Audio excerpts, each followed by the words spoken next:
नाज़रीन, 1200 दिनों में बनाया जाने वाला टाइटैनिक जहाज सिर्फ 2 घंटों में ही क्यों डूब गया। 10 अप्रैल 1912 ये वो दिन था जब दुनिया का सबसे बड़ा और महंगा तरीन बहरी जहाज टाइटैनिक अपने पहले सफर के लिए बिल्कुल तैयार था।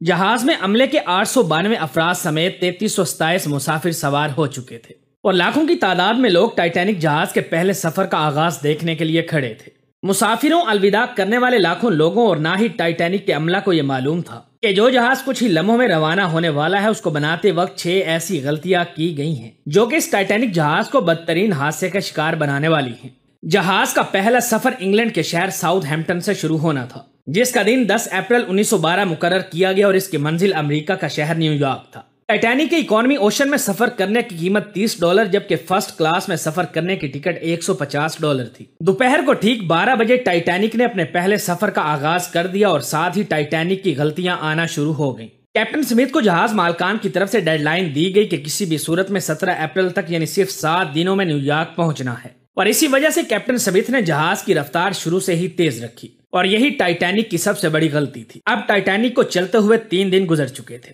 फ्रांस और आयरलैंड में थोड़ी देर के वक्फे के अलावा टाइटैनिक पिछले 72 घंटों से लगातार न्यूयॉर्क की तरफ बढ़ता चला जा रहा था। ये 14 अप्रैल 1912 की शाम थी। समंदर में हर तरफ खामोशी और धुंध छाई हुई थी, जिसकी वजह से विजिबिलिटी भी काफी कम हो चुकी थी। उसी रात एक और बहरी जहाज जो कि टाइटैनिक से कुछ घंटे ही आगे था, उसके कैप्टन ने वायरलेस पर टाइटैनिक को समंदर पर तैरती हुई चट्टानों यानी आइसबर्ग के बारे में वार्निंग दी और ये वार्निंग कम से कम 6 बार दी गई थी, लेकिन वायरलेस ऑपरेटर की कोताही की वजह से इंतहाई अहम वार्निंग इनसे मिस हो गई। जहाज की स्पीड भी ज्यादा थी और इनसे एक इंतहाई अहम वार्निंग भी मिस हो चुकी थी। टाइटैनिक जहाज तेजी से बेखौफ अंदाज में आइसबर्ग की रेंज में बढ़ता चला जा रहा था, लेकिन अभी भी टाइटैनिक को हादसा से बचाया जा सकता था क्योंकि जहाज के पहरेदार अलर्ट थे जो किसी भी आइसबर्ग की इतला दूर से देखते ही कैप्टन को बताने के लिए तैयार थे। लेकिन दूर से देखने के लिए इनके पास एक चीज मौजूद ना थी और ये थी दूरबीन। नाज़रीन, क्योंकि अटलांटिक ओशन में अक्सर शिप्स को ऐसे आइसबर्ग का सामना करना पड़ता रहता है जिसको बड़े बड़े बहरी जहाज आराम से हैंडल कर लेते हैं और शायद कैप्टन स्मिथ ने भी यही सोचा था।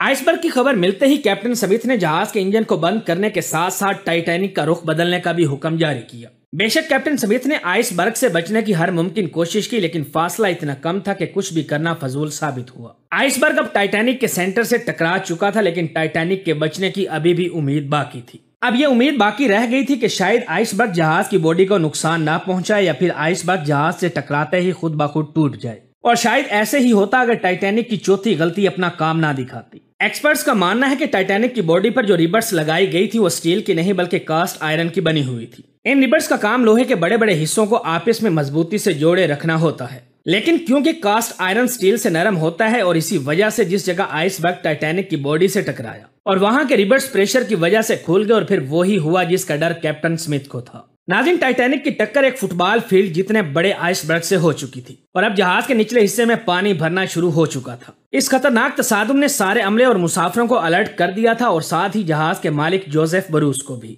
बेशक टाइटैनिक में पानी भरना शुरू हो चुका था, लेकिन अभी भी टाइटैनिक के बचने की उम्मीद बाकी थी क्योंकि टाइटैनिक को ऐसे डिजाइन किया गया था कि अगर इसके 3 फ्लोर में पानी भर भी जाए तो फिर भी यह डूब नहीं सकता था। लेकिन बदकिस्मती थी इस जहाज की कि पानी 3 फ्लोर्स को क्रॉस करके 4थे फ्लोर तक जा पहुंचा। अब मामला हाथ से बिल्कुल निकल चुका था और टाइटैनिक आहिस्ता आहिस्ता ओशन यानी समंदर में डूबता जा रहा था। अब जहाज की फिक्र किए बगैर इसमें मौजूद लोगों की जान बचाने का वक्त आ चुका था। कैप्टन स्मिथ ने रेडियो पर इमरजेंसी अलर्ट जारी कर दिया और जब तक कोई मदद के लिए आता तब तक मुसाफिरों को बोट्स लाइफ में शिफ्ट करने का प्लान किया गया। लेकिन इस मौका पर 5वीं गलती ने अपना काम कर दिखाया। जी नाज़रीन, जहाज में कुल 32 लाइफ बोट्स की जगह थी, लेकिन कोताही की वजह से सिर्फ 20 बोट्स ही रखी गई थी। मुसाफिरों की तादाद बहुत ज्यादा थी और बोट्स सिर्फ 20 थी। अफरा तफरी के आलम में कश्तियों को मुकम्मल भरे बगैर ही समंदर में उतार दिया गया, जिसमें ज्यादातर फर्स्ट क्लास लोगों को तरजीह दी गई थी, यानी जो लोग ज्यादा अमीर थे उनको पहले बिठाया गया था। कश्तियों में अगर ज्यादा मुसाफिरों को बिठाया जाता तो इंसानी जानें कम जाया होती। अब जहाज तेजी से समंदर में डूबता चला जा रहा था। 2:18 पर शॉर्ट सर्किट की वजह से टाइटैनिक की सारी लाइट्स बंद हो गई